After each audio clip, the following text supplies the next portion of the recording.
Welcome back sa ating channel. Naging mainit nga na usapin sa mundo ng social media. Hindi na nga rin nakapagtimpi itong si Senador Amy Marcos at talagang ibinunyag nga at linaglag itong si Kuting ng Norte na ito. Dahil nga sa patuloy na karumal-dumal ang ginagawa sa bansa natin ay hindi na nga di umano masikmura ni Senador Amy Marcos ang mga kababalaghan na ginagawa ni Kuting ng Norte at talagang isiniwalat niya ang kanyang kabulukan sa loob mismo ng Malacanang.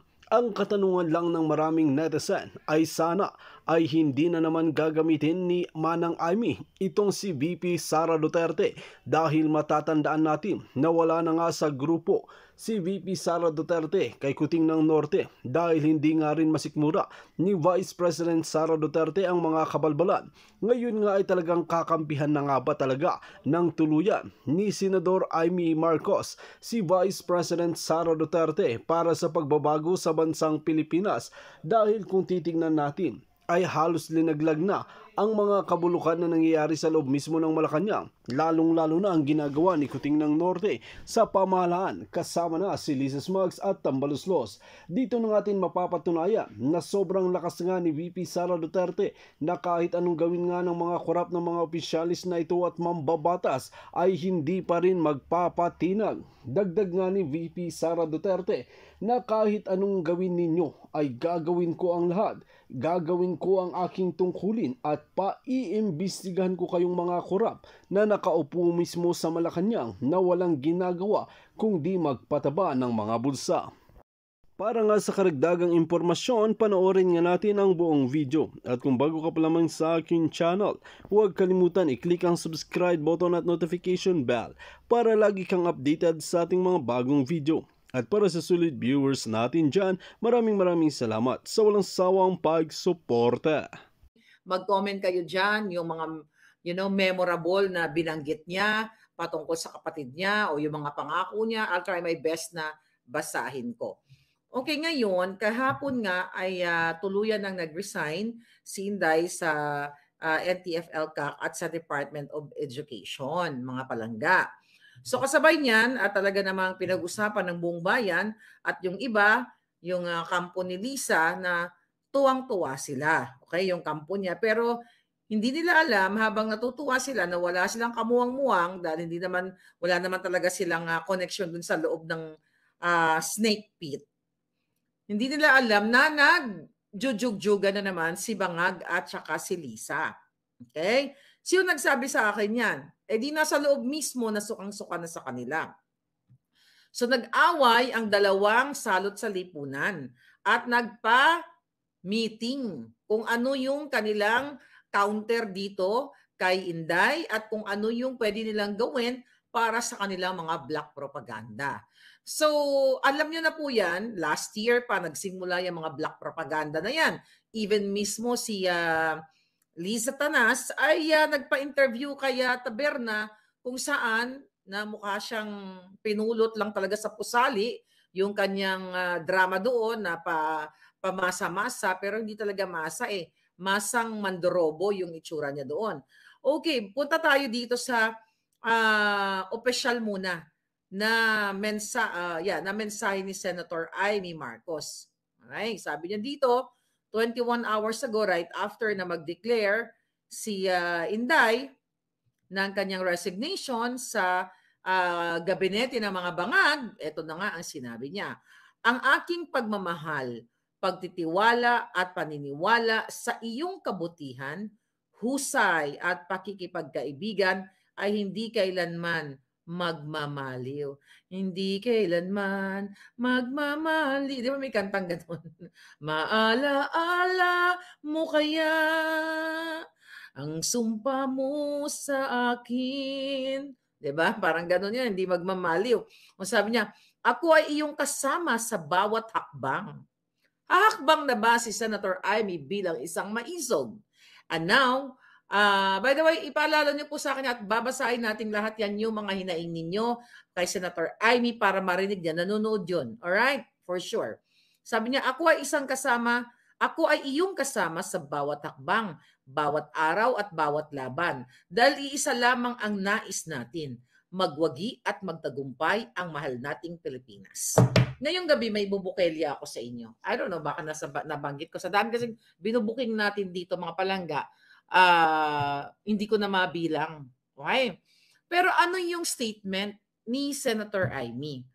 Kung inyong hihimayin ang aking pagmamahal at pagtitiwala at paniniwala sa iyong kabutihan, husay at pakikipagkaibigan ay hindi kailanman magmamaliw. Ano ba yung magmamaliw? Bigla ko, teka nga, i-translate nga yun natin yung magmamaliw. Okay? Para mas magkakaintindihan tayo. Masyadong malalim. Mawawala, di ba? Hindi magmamaliw, mawawala. Okay? So ibig sabihin nito ay pinapakita niya yung suporta niya kay Inday. Sabi niya, ako ay iyong kasama sa bawat hakbang. So sa bawat hakbang ni Inday ay sasamahan daw niya. Lingid sa inyong kaalaman, okay, talagang yung friendship nila is ganito. Okay? Talagang, alam niyo, nung nakita ko yan una si Inday noong 2017 sa kasal ng anak ni Senator Amy na si Michael sa Ilocos na ako inimbitahan. Talagang close yan sila. I mean, hindi ko naman nakita na sobrang close, but doon ko nakita yung friendship nila. Okay. Since ganyan yung statement ni Senator Amy, so ito po'y hudyat na suportado niya si Inday hanggang sa dulo kung ano man yung gagawin niya at ilalaglag ba niya yung kapatid niya at ilalaglag niya o siya yung malalaglag. Ganito lang yan, Senator Amy. Okay? Sabi ko nga sa mga nakaraang vlog ko, nabobolja ka namin kasi hindi mo kami pinaglalaban. Kasi hindi mo ginagawa yung sinabi mo na ang gusto mangyari ng tatang mo. Okay? Sabi ni Jerry, wag magtiwala. Okay, ngayon ito lang yan. Mga kababayan, kasi may mga bagay-bagay na hindi nyo alam at yung iba alam ko. Alright? Ganito. Ang gusto ko, narinig mo to, Senator Amy, nababasa mo naman, okay, na nababasa mo naman yung sentimiento ng tao. Alright? So, mamili ka. Ilalaglag mo ang kapatid mong bangag o ikaw ang ilalaglag ng taong bayan kasama ang kapatid mong bangag at buong pamilya mo. Kasi nung kinampanya mo, okay, nung niligawan mo si Inday, when I say ligawan, di ba, kinuha nyo yung kanyang puso para mag-tandem kay Kuting. Alam mo na, ito po yung nakarating sa akin. Ganito kasi yan. I don't know kung naikwento ko ito. Pero ikwento na natin kasi total, tuloy-tuloy na ito. Ganito kasi yan mga palangga ayon sa ating puting ahas. Ang mangyayari kasi ganito, dapat ang magpapatakbo ng gobyerno, 'di ba? Si Kuting ang mananalo, si Inday ang vice president. Si Amy ang magiging kumbaga pinaka-alter ego ng kanyang kapatid. Maganda naman 'yun kung 'yun ay para sa Pilipino. 'Yun po ang naging usapan diyan. Kaya si Inday napapayag na makipag-tandem kay Bangag Jr. dahil sa kanilang mga usapan ayon sa puting ahas na pabubutihin nila, gagawin nila yung pagbangon at unity team. Yun talaga, in fairness, yun po yung intention. Alam ko yan before pa. Now, hindi ko alam kung nakwento ko na to o baka ngayon ko lang o baka bangag lang ako ngayong araw na to dahil sa kaka-edit ng picture. Anyway, so yan po yan. So dapat kasi hindi makikialam si Liza Tanas. Pero nadenggoy sila ni Liza. Nabudol sila dahil imbes na yun ang usapan na patatakbuhin nila, na-mention ko na, sabi ni Joe Mac, okay? Ayusin nila yung unity team, continuity from the Duterte at kukunin nila yung mga mabubuting nagawa ng tatay ni Senator Amy at nagawa ni Pangulong Duterte, yun ang i-apply nila dapat sa Pilipinas. Okay? Yun ang sinasabi at si Kuting, siya yung magiging, ang advisor niya is si Amy. Wala namang masama na mag-a-advise. Alam mo, wala namang masama kung si Lisa ang yung advisor ni Marcos Jr. Kung para sa tama yung kanyang advisor. Alam mo, para sa akin, walang masama kung si Lisa ang talagang nagdedesisyon in terms of ganito, kung ang desisyon niya ay para sa kabutihan ninyo. Alright? So yan. Ngayon mga kababayan, kaso lang tinraidor sila ni Lisa. Di ba natala ninyo? Even itong si Senator Amy ay nagre-request ng helicopter para sa kanyang charity. Hinaharang ni Lisa kasi insecure nga siya. Si Amy mismo nagsabi niyan sa akin through text messages sa Viber in 2022 na insecure si Lisa sa kanya. Talagang meron silang hidwaan na ganun. But ito lang ang sa akin. Okay? Ang dami nang sinabi ni Senator Amy na yung ang kapatid ko, 'di ba, nagdasal pa doon kay Brother Joey Villanueva. Sabi ganoon, hipuin niyo po ang kapatid ko na siya ay napapaligiran ng demonyo, ganyan, 'di ba? So galit yung taong bayan, galit kayo. Okay? O sabi ni Rosalita, I agree, okay lang si Lisa for good para sa to all of us, pero sarili niya inunan niya. Exactly. Kasi kaya nga may mga cabinet secretary si Marcos Jr. o ang presidente, hindi lang naman siya ang nag-iisip sa lahat ng bagay. Kaya nga tignan ninyo, kaya may mga cabinet kasi hindi naman si Marcos Jr. ang magdidesisyon at yun yung mga what you call it, yung mga pinapipirman sa kanya mga papeles, whatever, kung ano man yun, ay naisala na ng kanyang cabinet secretary. So wala akong problema sa akin talaga kung si Amy ang kanyang alter ego, kung si Lisa o sinong demonyo, as long as for the people. Kaso lang, mga kababayan, ito ngayon ang challenge natin kay Senator Amy. Tama kayo, nabudol niya tayo. Pero pwede niyang i-redeem ang sarili niya. Okay? Hanggang June 30 na lang. Okay? Pwede niyang i-redeem o before June 30 kasi, di ba kayo ay hingi ng hingi. Mahalika, nasa na yung video, ganyan. Actually, alam ni Senator Amy kung kanino yun o kung sino-sino may hawak nun. Pwede ko sabihin yun sa inyo pero hindi ngayon. May sumisit-sit. Parang chitsaritan. Alright? So mga kababayan, eto yan. Okay? Kaya, Senator Amy, kung naririnig kung totoo itong sinasabi mo, mamili ka. Ilalaglag mo ang adik mong kapatid o kasama ka sa paglaglag, kasama ang taong bayan na ibabalusok namin kayo sa Kumunoy. You have to redeem yourself kasi ang issue ngayon, hindi na ito tungkol sa inyong vested interest. If you love your people, na sinasabi mo, nagkakagulo na sa South China Sea.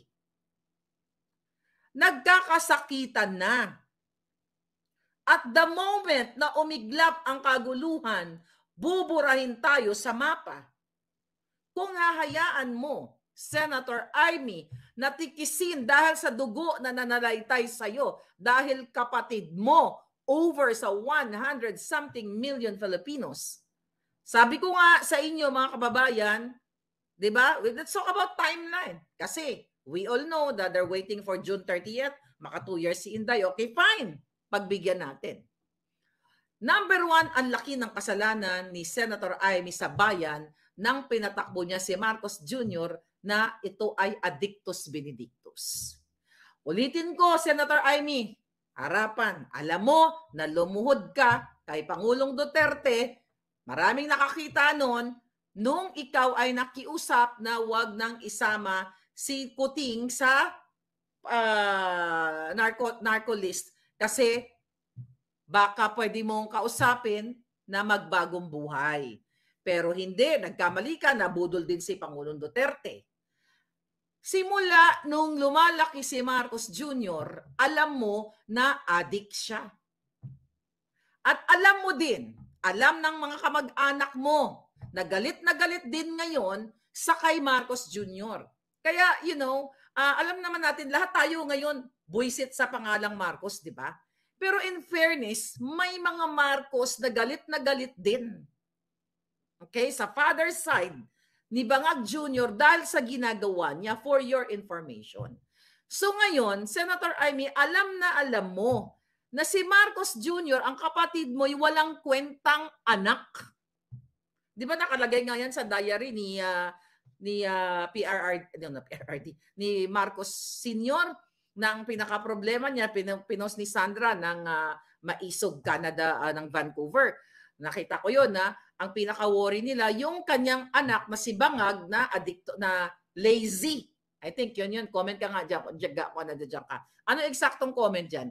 So anyway, alam mo, Senator Amy, na nung tagumatayon ang tatay mo, yun no, tagumatayon, nasa deathbed siya, dying na siya, hinagilap mo pa o hinagilap niyo pa si Marcos Jr. kasi para siyang kangkarot na pakalat-kalat dahil addictus benedictus nasa barkada, bangag na bangag, at last few minutes ng bago bawian ang tatay, ang iyong ama, ang inyong ang iyong ama, doon lang siya dumating. Hinanap nyo pa. Hindi mo pwede pa sinungalingan yan. Okay? At alam mo na rin na ang mga Romualdez, galit na galit ang tatay mo sa pamilya ni Martin Romualdez, hindi nga yan siya makapasok sa bahay nyo sa Makiki, Hawaii. Tama? Dahil ang mga Romualdez ang sinisisi ng tatay mo kadahilanan ng pagbagsak niya. At ngayon, sinong sisisihin ninyo? Eh di sarili ninyo. Dahil ang kapatid mong bangag at walang backbone na tinotolerate mo ay patuloy na ginagago tayo. Buti sana kung tayo po ay ratratin ng China, kung yan ay gusto ng China, gusto nyo talagang burahin ang mapa ng Pilipinas, unahin nyo ang Malacanang. Diyan kayo, unahin nyo ang Malacanang, unahin nyo ang Senado at Kongreso, baka matuwa pa ang taong bayan. Uunahin nyo yung mga bahay nila. Isang singot lang yan para totally matunaw sila. Di ba? So yun. So ngayon, Senator Amy, ang dami mong kasalanan sa bayan. Ano yung kasalanan mo? Ang pagpapatakbo sa kapatid mong bangag. Masisisi mo ba itong mga palangga ko na no more Marcos Romualdez pati Araneta dahil niloko mo kami? Pero pwede mong i-redeem ang sarili mo sa pamamagitan ng ikaw mismo mag-utter, magbuka sa iyong bibig. Although sinabi mo yan na hindi mangyayari na ipapagkanulo mo ang kapatid mo, then wag mong gawin at antayin mo ang hagupit ng taong bayan. Sinabi mo, okay, meron kang sinabing off-cam. The reason why I still have respect for you. Hindi kita tinatawag. Sino ba naman ako para magtakot-takot sa'yo? Hindi ko palang pwede sabihin ang sinabi niyang off-cam. May sinabi kang off-cam na alam ko na yun pa, yung parang hibla na lang ang pinanghahawakan ko na gagawin mo. And you do it. Kapag yung kapatid mo umabot pa ng SONA sa July 22, makikita mo ang hagupit ng taong bayan. No way out ka na. Mamili ka. Ang kapatid mong bangag na wala naman kwenta ang buhay o yung almost 120 million Filipinos na sinasalang niya sa nakakalungkot na pwedeng mangyari sa Pilipinas, na burahin ang mapa ng Pilipinas, burahin ang buong pamilya ninyo dahil sa kabangagan ng kapatid mo na gusto niya ng bratatatatat o nuk-nuk-nuk, yun o nuk-nuk-nuk, di ba? Gusto niyang pausukan ang buong Pilipinas para mabura kayo. Lahat kayo. Do you think kapag nag-explode yung Cloud9, mala-clouds yan di ba? I hope you get what I'm talking about here. Pag nag-explode yan ng bonggang-bongga, baka nga talagang mabura tayo sa mapa. Bako, buti sana pag yan ay isinaboy sa ating bayan, sabi ko nga, doon mapupunta yan sa mga bahay nila sa Forbes Park, sa Malacanang. Pero kawawa rin yung mga inosente dyan na nagtatrabaho lang. Buti sana kung pwedeng mamili yan. Ito kay Kuting na to. Ito kay Lisa, unahin natin. Kay Tambaluslos. You know what I mean? So, kung ikaw ay totoo sa sinabi mong mensahe kay Inday Sara na sasamahan mo siya sa paghakbang, ang testimonya mo bilang kapatid na yes, nagkamali ako, kunyari magsalita ka mga kababayan, pasensya na po kayo, ako ay nagkamali na pin-remote ko ang aking kapatid, pinatakbo ko na alam ko since bata pa kami ay bangag na siya at talagang addictus benedictus, wag na nga tayong maglokohan. Kasi pag lumagpas ang June 30, nag-worry kasi doon ako sa tao eh. Sasabihin ko ang pangalan, pero baka hindi. Kasi baka magurgur. Baka unahan si Lisa magurgur. Alam mo kung ano yung tinutukoy ko. If you love the Philippines, patigilin mo na ang kapatid mong bangag. It's either pag-resignin mo o taong bayan ang hihila sa kanya.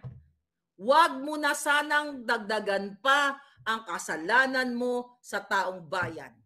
Yung mga expose mo sa Chacha, na nakita mo na kung sino ang mga binayaran ni Tambaluslos, ikaw mismo. Saan napunta itong mga laban-laban natin ito? You have to speak up. I don't know kung ano ang laro ni Inday. Gusto ni Kuting may gera para maka-martial law siya. Eh, sinabi nga ni Atty. Glenn Chong sa speech kanina na kadahilanan na kumbaga yung tatlong gusto nila, Chacha, yung dalawa, yung Chacha at saka itong ang yung gusto niyang bratatatat para manatili sila sa pwesto. Ako, I'm looking forward. Kasi kung ito gustong gawin, alam mo, nasa kamay din ni Senator Amy para mapigilan ang gerang nalalapit. Kasi may time pa, anong date na ngayon? Senator Amy, anong date na? June 20. You have 10 days to prove to the Filipino people na you are for the Filipino people. Nakita mo, may may nabasa akong article na basahin ko lang to. May nag-send sa akin. Mga palangga. Okay daw. Itong si pangalan nito, June 20. Ito daw ay itong sulat ni June 20, My Talk with Amy, sabi ni Jose Alejandrino. Who is Jose Alejandrino? Okay, Amy Marcos asked me to call her. We had a good example of views, which I won't post here in its entirety. The long and short of it, Amy has been talking to many groups to explain the terrible state we are in. So nakipag-usap daw si Amy sa mga grupo kasi I believe umikot si Amy sa Mindanao. Nakikipag-usap siya sa mga leaders doon. Okay, sabi niya dito, but they are all scared. Okay, the long and short of it, Amy has been talking to many groups to explain the terrible state we are in, but they are all scared, she said. Takot daw. The majority of her colleagues in the Senate won't move because they are beholden to the powers that be. The business typans and scared because the BIR might look into their business and tax returns. So ayaw magsalita ng mga kasamahan niyang sa Senado dahil baka silipin ni Lisa Tanas ang kanilang mga tax return na hindi sila nagbabayad ng tax. Imagine ninyo, dito sa statement na ito, talong-talo ang taong bayan dito. Takot ang mga senador ninyo na pinagkatiwalaan ninyo, na binoto ninyo at binabayaran ninyo na magsalita laban sa mga bangag o ipagtanggol kayo kasi nag-aalala sila sa kanilang personal na interes na mahalukay ang kanilang mga negosyo na hindi sila nagbabayad ng tax. Tax evasion, graft and corruption, bribery, pasok lahat. Lahat ito ay dapat matanggal itong mga senador na ito na sinasabi dito sa usapang ito. O, sabi pa dito, ito ay pag-uusap daw nila ni Senator Amy. Okay? The generals are scared of being replaced, which is true. Di ba? Pina-floating sila. Isa yan sa mga expose ko. Her mother is too old. Teka, sulat ko lang to si General Chofilo. Baka paalala nyo to sa akin, ha? Okay, pag-usapan natin si General Chofilo mamaya na naka-witness ng pangingidnap o extraction ni Lisa. Okay? So this is, sabi niya, the generals are scared of being replaced. Her mother is too old to talk to her son to reason. The palace is infested with demons. Tagal ko nang sinabi yan. Her brothers prefer to listen to his wife than to Amy, his sister. Kasi nga, under desire si Marcos Jr. Okay? Baka naman, mismo, tinatakot ni Lisa Tana si Marcos Jr. na ilabas, ipakalat yung kanyang mga kalaswaang video or polboronic.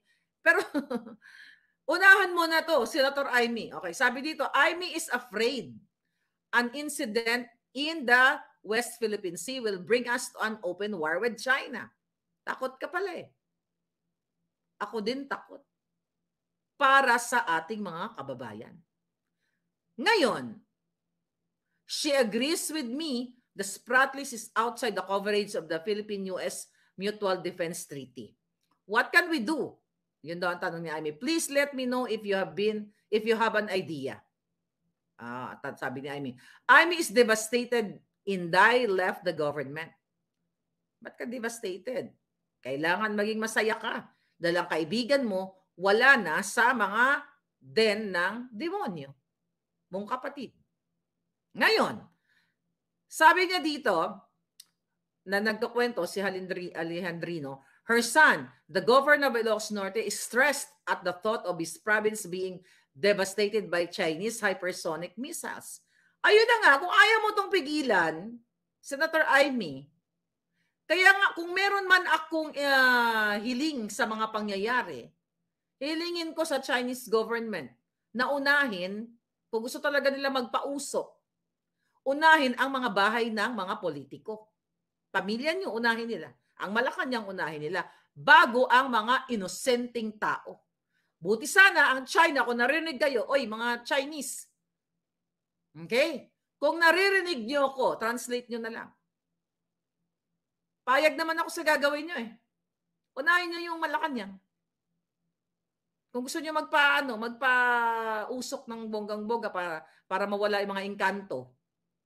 Diba? Unahin nyo yung mga bahay nila. O gusto nyo, bigay ko yung mga address nila. Diba? So, anong pinag-uusapan natin dito palaga? Ito ang sinasabi dito na devastated si Amy kasi baka magpa-usok doon sa lugar nila. Sabi dito, Amy does not believe China will invade the Philippines. She agrees with me, China has a cheaper way of destroying our country by aerospace war. Ayun na nga.